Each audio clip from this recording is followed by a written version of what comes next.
Vamos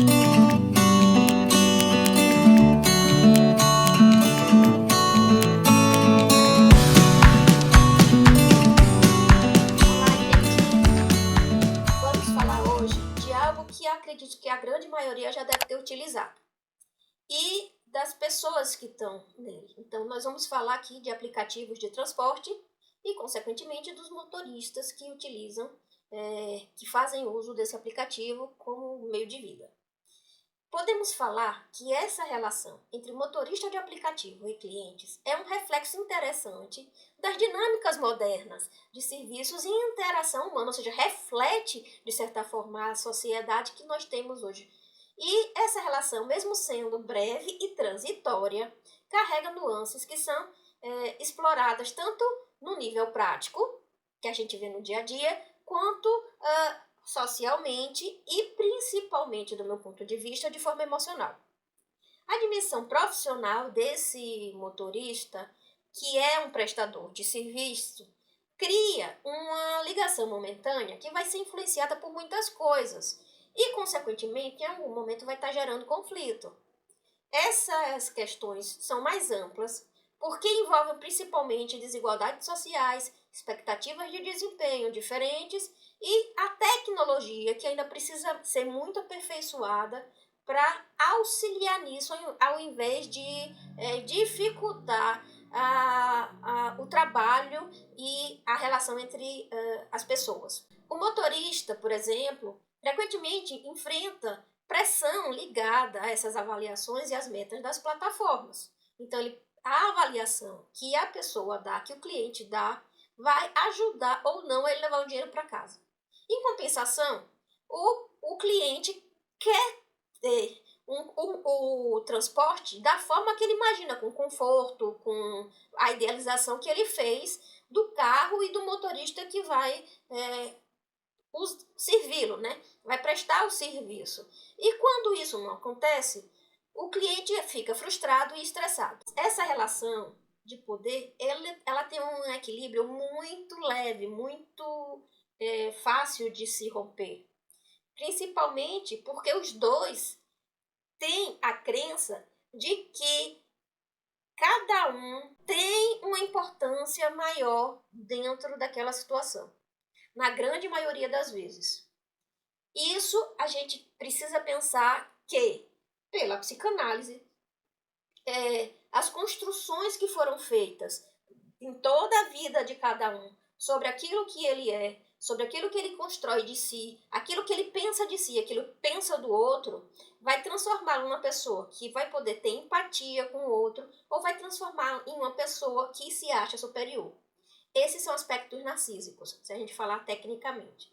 Assim como o motorista pode se colocar nessa situação, então utilizar o controle do carro para se colocar numa situação de poder, como o cliente pode exigir coisas no transporte e avaliar o motorista de uma forma negativa por conta de achar que o motorista não foi suficientemente subordinado àquilo que ela queria.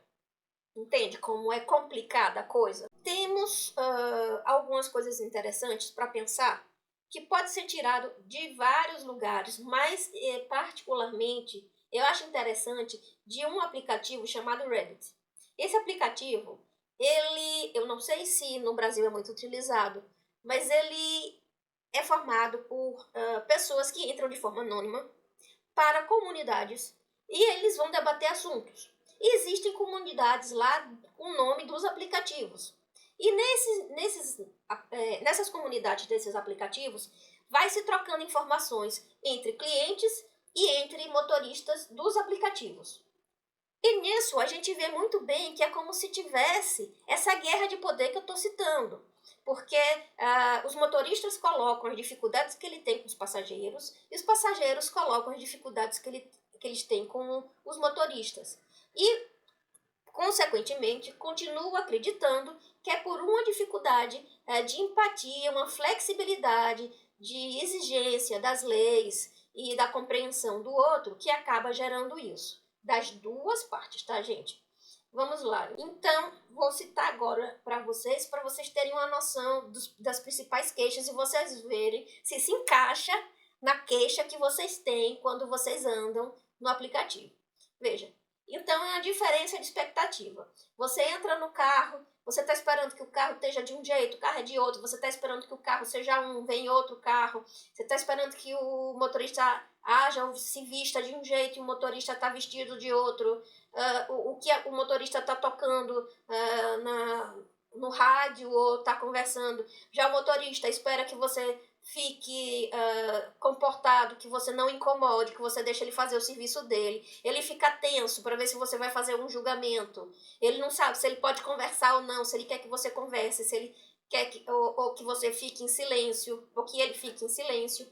Então, tudo isso vai gerando uma dificuldade aí de comunicação, que é outra coisa que entra aí nessa situação. Falta, muitas vezes, a comunicação, de poder entender o que um quer e do que o outro está querendo também. Tem o que a gente já tinha dito. É citado muito a pressão da plataforma, ou seja, existe uma cobrança muito grande da legislação da plataforma. Essa falta de comunicação, ela gera falta de clareza e empatia na interação, porque se eu tenho uma dificuldade de comunicação, isso vai acarretar outras coisas, né? Vai puxar essas outras coisas. Preconceito e discriminação. Então, às vezes a pessoa tem tanto o motorista quanto o passageiro, o cliente, muitas vezes vai olhar para o outro e vai ter uma dificuldade de entender que o outro é diferente, e essa diferença precisa ser aceita. Um cabelo, uma roupa, às vezes a cor, às vezes o gênero, às vezes a identidade sexual, se for possível observar de alguma forma. Essas coisas, muitas vezes, tanto por parte do motorista quanto por parte do cliente passageiro, elas vão dificultar ou chocar por conta de uma dificuldade de lidar com a diferença dessas pessoas. E existem também as inseguranças, porque o motorista não sabe quem ele está pegando e não sabe para onde está indo, se está correndo risco de vida, né, ou de morte, como se fala.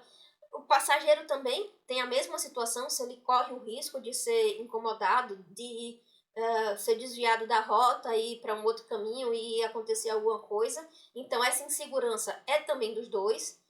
E temos também o trabalho precarizado, que a gente vê muitas vezes na televisão, inclusive aqui no Brasil, alguns motoristas indo requerer direitos tanto da plataforma quanto do governo por conta de um trabalho que é sentido como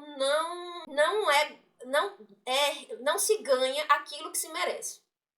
Assim, a gente precisa entender que essa troca é muito mais espelhada naquilo que eu acho que o outro é e aquilo que eu acho que eu sou, do que o que realmente acontece. Essa é a visão da psicanálise. Tecnicamente, a gente poderia falar de transferência e contra-transferência, aquilo que eu troco com o outro sem saber quem o outro é, mas imaginando que o outro seja.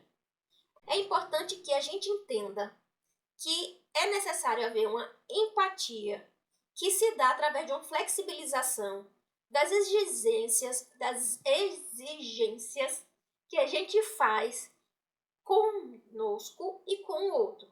Se a gente se permitir isso, e é um exercício difícil, a gente vai poder ter mais harmonia nesse transporte que é tão inovador e tão mais confortável, que a gente antes não tinha, mas que ainda, penso eu, está em processo de desenvolvimento. Tá bom? Tchau, tchau.